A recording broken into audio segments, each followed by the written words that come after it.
నమస్కారం అండి. సుమన్ టీవీకి స్వాగతం. నేను గీతాంజలి. ఇవాళ మనతో పాటు ఉన్న అతిథి థింక్ ట్యాంక్ అలాగే అభ్యుదయ ఫౌండేషన్ సీఈఓ నందకిషోర్ రెడ్డి గారు. ఎన్ని దేవాలయాలండి! ఒకటా రెండా? వేలల్లో ఉన్నాయి. వాస్తవానికి లక్షల్లో ఉన్నాయి దేవాలయాలు. అయితే అందులో ఇంకా రీసెర్చ్ చేసి వాటిని ఇంకా ఫిల్టర్ చేసి మనకి ఏవి ఉపయోగపడతాయి, నిత్య జీవితంలో మనం ఎదుర్కొనేటువంటి చాలా సమస్యలు కొన్ని దేవాలయాలకు వెళ్తే వాటి నుంచి బయటపడే మార్గాలుగా చెబుతూ ఉన్నారు. అయితే అవి ఎలాంటి దేవాలయాలని గత కొన్ని రోజులుగా తెలుసుకుంటున్నారు. దాదాపుగా ఇప్పటికి ఒక 30 దేవాలయాల గురించి చాలా చక్కగా మనకి వివరించి చెప్పారు. చాలా మంది ఆ దేవాలయాలకు వెళ్ళి ఫలితం పొందుతున్నారండి. అది చాలా సంతోషం అనిపించింది మాకు. అలాగే మంచి అభిమానం కూడా చూపిస్తూ ఉన్నారు. ఇంకా కామెంట్స్‌లో అడుగుతున్నారు కొన్ని, మాకు ఈ ప్రాబ్లమ్ అండి, ఏ దేవాలయానికి వెళ్ళాలి, ఫలితం ఎలా వస్తుంది, అడ్రెస్‌లు ఇవన్నీ అడుగుతున్నారు కదా! ప్రతిదీ చూస్తున్నాము. వాటన్నిటికి కూడా ఆన్సర్ ఇచ్చే ప్రయత్నంలో భాగంగానే మరొక ఎపిసోడ్‌తో మీ ముందుకొచ్చాం. నందకిషోర్ రెడ్డి గారు ఉన్నారు, మాట్లాడేద్దాము. ఇవాళ కామెంట్స్‌లో వచ్చిన ప్రశ్నలు ఏవైతే ఉన్నాయో అవి వారి ముందు ఉంచబోతున్నాను. దానికి తగ్గట్టుగా ఎలాంటి దేవాలయాలు ఉన్నాయో తెలుసుకుందాం. సార్ నమస్తే అండి. నమస్కారం. చాలా సంతోషం మళ్ళీ మళ్ళీ కలవటం. But thank you. Series of videos చేస్తూ ఉన్నాము. ఎంత మంచి అభిమానం చూపిస్తున్నారు సార్ కదా, మీరు ఎక్స్పీరియన్స్ చేస్తున్నారు. అసలు నేను ఎక్కడికి వెళ్ళినా గుర్తుపట్టడం, అసలు నిజంగా మేము పడ్డ కష్టానికి ఒక ఫలితం అనేది కళ్ళ ముందర చూస్తున్నాం. అది నాకు సంతోషం అనిపించింది సార్. ఇందులో కొంత ఇంత భాగం మీకు సగం భాగం అయినందుకు. అంటే ఎక్కడికైనా వెళ్ళా నన్ను అడుగుతూ ఉంటారు, రీసెంట్ గా ఇలా చేస్తున్నారు కదా అండి, అలా ఏమైనా క్షేత్రాలకు వెళ్ళినా. బట్ ఆ 7 ఏళ్ల కష్టానికి ప్రతిఫలం అందడం హ్యాపీ. అది మీరు స్వీకరించండి సార్. ఇంకా ఆనందం అనిపిస్తుంది ఫలితం పొందుతున్న వాళ్ళు కూడా. అయితే కామెంట్స్ లో కొంచెం విచిత్రంగా కూడా అడుగుతున్నారు సార్, వీటికి దేవాలయాలు ఉన్నాయా అని. అలాగే బాగా ఇంట్రెస్టింగ్, ఇది నిజమే కదా, అసలు ఇలాంటి దేవాలయం ఉంటుందా అనిపించేటువంటి ప్రశ్న. పూర్వజన్మ స్మృతులు. పోయిన జన్మలో అసలు మనం ఏంటి, పూర్తిగా మన జన్మ ఏంటి అని తెలుసుకోలేకపోయినా కనీసం ఎంతో కొంత ఇలా హింట్స్ ఇచ్చినట్టుగా తెలుస్తుంటాయి కదా సార్. కొన్ని జ్ఞాపకాలు అంటారు. అంటే కొన్ని ప్లేసులకు వెళ్తే ఎక్కడో చూసినట్టుగా ఇలాంటి ఫీలింగ్ వస్తూ ఉంటుంది. అదేంటో అనుకుని వదిలేస్తూ ఉంటాం కొంతమంది మనుషులు కలిసిన. కానీ పూర్వజన్మ స్మృతుల్ని మనకి తెలిపే దేవాలయాలు అసలు ఉన్నాయా, ఉంటే గనక ఎక్కడున్నాయి, ఎలా వాటిని మనం తెలుసుకోవచ్చు, ఏమైనా ప్రక్రియ ఉందా? చాలా పెద్ద ప్రశ్న. సో ఇవి యాక్చువల్గా యుఎస్ లో యూకేలోనే ఇంట్రెస్టెడ్ అనుకున్నాం, ఎందుకంటే చాలా ఇన్స్టిట్యూట్స్ ఉన్నాయి వీటిపైన. సో మీకు పాస్ట్ లైఫ్ కర్మ, మీకు ఒక హిప్నాసిస్ చేసి మిమ్మల్ని ట్రాన్స్ లో తీసుకెళ్ళి ఆ ట్రాన్స్ లో నుంచి పుల్ అవుట్ చేయడం అనేది చేసేవాళ్ళు పద్ధతిగా. ఇవేమి చేయకుండానే మన ఋషులు మనకు ఆల్రెడీ ఇచ్చేసారు. మీరు ఎక్కడికి వెళ్తే, ఎక్కడ ధ్యానం చేస్తే, ఎక్కడ మీ పాత జన్మ స్మృతులు అనేది క్లియర్ గా రాసేసి ఉన్నారండి. అసలు మళ్ళీ ఇది అందరికీ తెలియని దేవాలయం కాదు, తెలియని ప్రదేశము కాదు, తెలియని ఇది కాదు, ప్రతి ఒక్కరికి తెలిసింది. అదే అండి మా ప్రయత్నమే. ఏంటంటే ఒక దేవాలయంలో మీకు వెళ్తే ఏ ఫలితం వస్తుంది, ఎందుకు వెళ్ళాలి, దీంట్లో భాగంగా మీరు అడిగిన ప్రశ్నలో చెప్పాలి అంటే, ఆ సస్పెన్స్ చెప్పాలి అంటే, సాక్షాత్తు మన అరుణాచలం అండి. అరుణాచలంలో తెలియని ఇంకొక సీక్రెట్ ఏంటంటే, ప్రతి ఒక్క యోగులు కానీ సాధకులు కానీ అక్కడ ఎందుకు ఆ గిరివాలం వెనకాన ఎప్పుడు ధ్యానంలో ఉంటారు, ఎందుకు ధ్యానం చేస్తారు అనే దానికి శాస్త్రోక్తంగా చాలా నీట్గా రాసిన్నారండి. దాంట్లో ఎవరైనా అరుణాచలం మీరు గిరి ప్రదక్షిణ చేయాలి, గిరి ప్రదక్షిణ చేసి వచ్చిన తర్వాత గుడి వెనక వైపు ఒక ద్వారం ఉంటుంది, ఒక గేట్ ఉంటుంది. అంటే వెనక వైపు అంటే ఏ గేట్? టెంపుల్ బ్యాక్ సైడ్, పర్వతం సైడ్. మీకు రమణాశ్రమం సైడ్, బ్యాక్ సైడ్ ఒక ఎంట్రన్స్ ఉంటుంది. ఆ ఎంట్రన్స్ దగ్గర నుంచి రమణాశ్రమం వరకు అత్యంత పవర్ఫుల్ ప్రదేశం అండి అది. మీరు అక్కడ కానీ చూస్తే లెఫ్ట్ సైడ్ లో అమ్మవారికి నిమ్మకాయలు కూడా గుచ్చుతా ఉంటారు. కాళీ అమ్మవారికి గుచ్చుతాం. అక్కడ శక్తి ప్రతిష్టాపన జరిగింది కాబట్టి కాళికా అమ్మవారిని పెట్టారు అక్కడ. రమణులు ఎందుకు అక్కడ ధ్యానం చేసేవాళ్ళు అంటే, ఆ ప్రదేశంలో మీ మెదడు, మనస్సు ఇవన్నీ కూడా ఎప్పుడు చైతన్యవంతంగా ఉంటాయండి, యాక్టివేట్ అవుతాయి. రెండోది వచ్చేసరికి ఇక్కడ ఉన్న శివుడికి పేరే జ్ఞానాగ్ని అని, ఆయన పేరే జ్ఞానాగ్ని. జ్ఞానాగ్ని, అతను జ్ఞానాన్ని ఇచ్చేవాడు ఆయన, శివుడు అక్కడ ఉండే అతను. సో ఈ జ్ఞానంతో పాటు ఎవరైతే గిరి ప్రదక్షిణ చేసి వస్తారో, మీరు ఇక్కడ ఒక 108 సార్లు ఓం అరుణాచలాయ నమః అనే మంత్రాన్ని జపిస్తారో, జపించిన 108 సార్లు తర్వాత ఒక 20 నిమిషాలు మీరు ఒక డీప్ ధ్యానం ట్రాన్స్ కుదురుతుందండి. ఆ ట్రాన్స్‌లో మీకు ఒక విజన్ లాగా కనిపిస్తుంది. ఒక విజన్ కనిపిస్తుందండి. ప్రతి ఒక్కరు దాదాపుగా ఇప్పటికి 100కు 60 మంది చేస్తే 60లో 59 మందికి దీన్ని ఎక్స్‌పీరియన్స్ అయ్యారండి. 59 మంది ఎక్స్‌పీరియన్స్ అయ్యారు. మా దగ్గర టెస్టిమోనియల్సే 1100 మందికి టెస్టిమోనియల్స్ ఉన్నాయండి. 1100 మంది మేము రికార్డ్ చేసాం. Including foreigners. వాళ్ళకి ఎలా అంటే ఇక్కడికి వచ్చి మీరు ఆ 108 సార్లు జపం చేయడం వల్ల తర్వాత ఏమవుతుంది అంటే ఒక విజన్ లాగా తెలుస్తుంది. అంటే ఒక లేయర్ లాగా మీరు పాతది మీరు ఏం చేసేవాళ్ళు, ఒకరికి టెంపుల్ ప్రీస్ట్గా, ఇంకొకరికి ఇంకొక విధంగా, ఇంకొకరు ఏదో శివుడి దగ్గర జపం చేస్తున్నట్టు, ఇంకొకరు వర్తకులుగా, ఇలాంటి ఇమేజెస్ వచ్చాయి. ఇమేజెస్ రాని వాళ్ళకి కూడా కళలో ఒక స్వప్న దర్శనం అయ్యేది. ఆ స్వప్నంలో మీరు ఎక్కడో ఒక ప్రాంతంలో ఉన్నట్టు, ఆ ప్రాంతం మీకు సంబంధించినట్టు, ఆ ప్రాంతంలో నుంచి ఒక్కొక్కరికి ఒక డీప్ ట్రాన్స్లో వాళ్ళు మరణించిన స్థలం కూడా చూసుకునేవాళ్ళు. కానీ ఎవ్వరు అందరూ మౌనంగా ఉండేవాళ్ళు. మేము ఎక్కడ చనిపోయామని కూడా చూసేవాళ్ళంట. వాళ్ళకున్న ఎక్స్పీరియన్సెస్లో ఉన్నాయి, నాకున్న టెస్టిమోనియల్స్లో ఉన్నాయండి. సో ఇవన్నీ కూడా ఎక్కడ జరిగేవంటే మన అరుణాచలంలో జరిగేవి. మౌనంగా అందరూ మీరు కానీ చూడండి, స్కందాశ్రమానికి పైకి పోయేవాళ్ళు రమణాశ్రమం కాడి నుంచే మీకు ధ్యాన ప్రక్రియ అనేది మొదలవుతుంది. మీకు టౌన్ అంతా ఇక్కడ ఉండి ట్రాఫిక్ అంతా ఎంత ఉన్నా మీకు ఆ ధ్యాన సాధన ప్రక్రియ అనేది ఎక్కడ మొదలవుతుంది అంటే అక్కడి నుంచే మొదలవుతుంది. అందుకే రమణలు చెప్పిన దాంట్లో కూడా చెప్తారండి, నేనెవరు అని తెలుసుకోవాలా అని ఎప్పుడైతే మీ మనసు కనిపిస్తుందో మీ గత జన్మ తలుపులన్నీ ఓపెన్ అవుతాయంటండి. అది ఒక అరుణాచలంలోనే. అందుకే ఆయన అరుణాచలాన్ని మొదటిగా అతను తపస్సు చేసి ఇవన్నీ చేసిన వ్యక్తి ఎవరన్నా ఉన్నారంటే భగవాన్ రమణులే ఉన్నారు.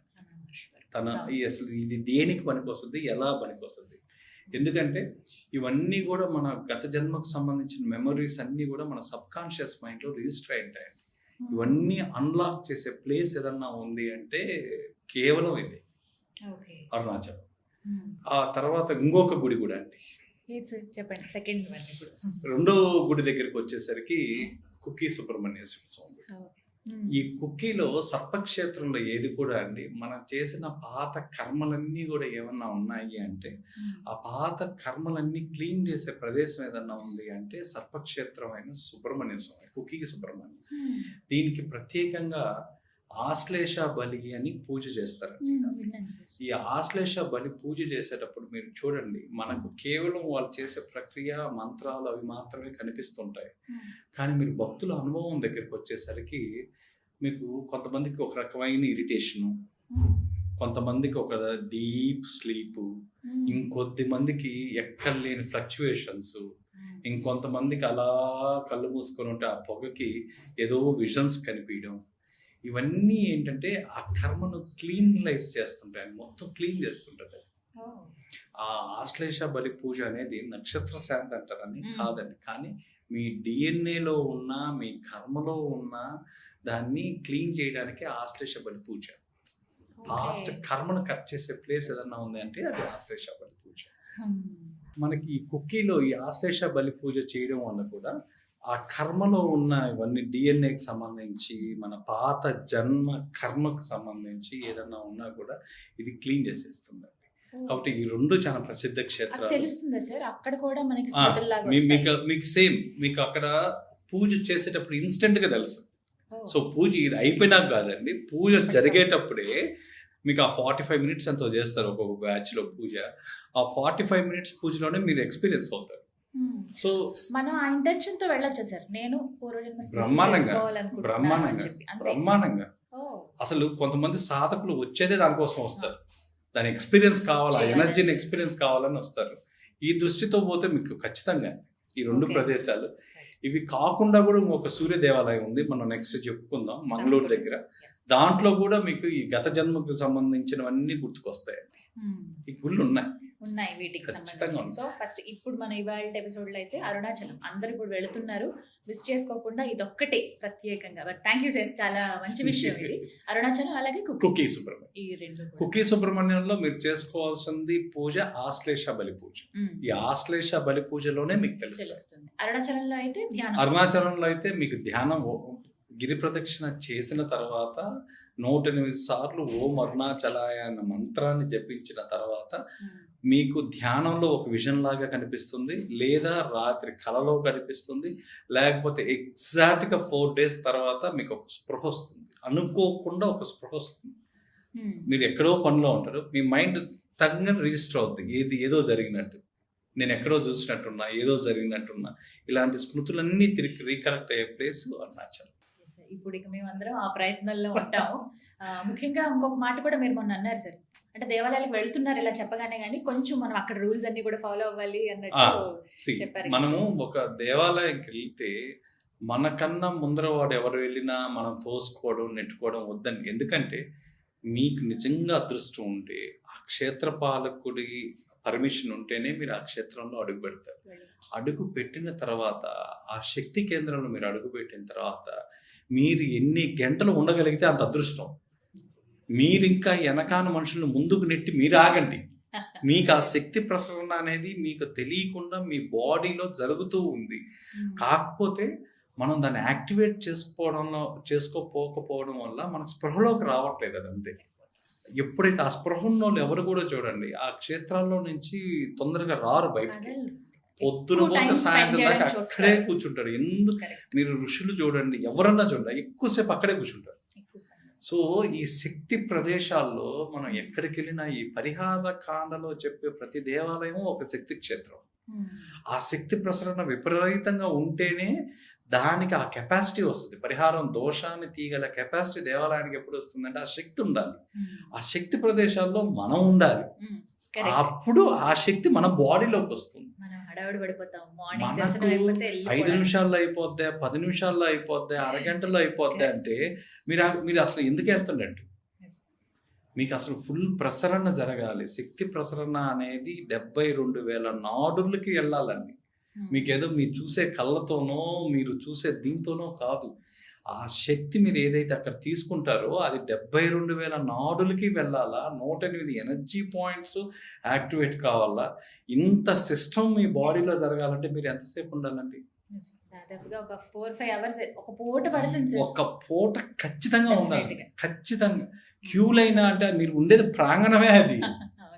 అది ఒక దేవాలయానికి ఒక 4 కిలోమీటర్లు 5 కిలోమీటర్ల ఆరా ఉంటుందండి.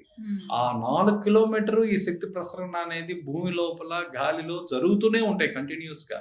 ఆ ప్రదేశంలో మీరు ఎక్కడున్న ఎనర్జీని ఒక యాంటీనా రిసీవ్ చేసుకున్నట్టు రిసీవ్ చేసుకుంటుంటారు మీరు. సో అందుకే అక్కడెక్కడ కానీ మీరు చెప్పులు లేకుండా ఉండడం నుంచి మీ శక్తి ప్రసరణ అనేది జరుగుతూ ఉంటుంది.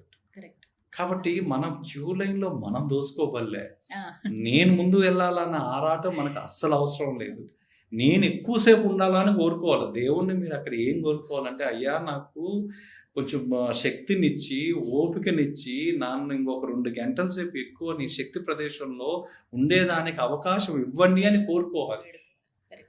ఇలా ఎప్పుడైతే కోరుకోవడం మొదలు పెడతారో మీకు తెలియకుండానే మీ లోపల ఉండే శక్తి అన్ని ప్యూరిఫికేషన్స్ అన్నీ జరుగుతూ ఉంటాయి. మీ కంటికి కనిపించవు అంతే. అవి కంటికి కనిపించినంత మాత్రాన అవి లేవు అనేది లేదండి.